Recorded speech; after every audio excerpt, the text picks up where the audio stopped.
这个最真实的味道啊，就很像那个鸡酸菜的水，然后再和上豆浆，哇，就是这个味道。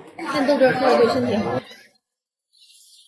我知道豆汁怎么喝了，你得喝到嘴巴里面，这个味儿给先尝一下，才感觉，要不然它很像那个外来味。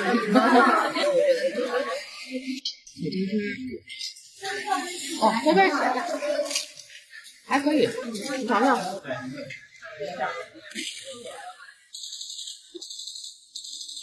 但说实话，它确实是在那个发酵产物里面没有那么接受度高。对，感觉这个豆汁上来几碗，端下来几碗，你要没动一个端回去。是酸的吗？是挺棒的，它俩是一个味儿，都是有点酸酸的。哎，我觉得我还行，放你敢喝吗？不敢，长大了就敢喝。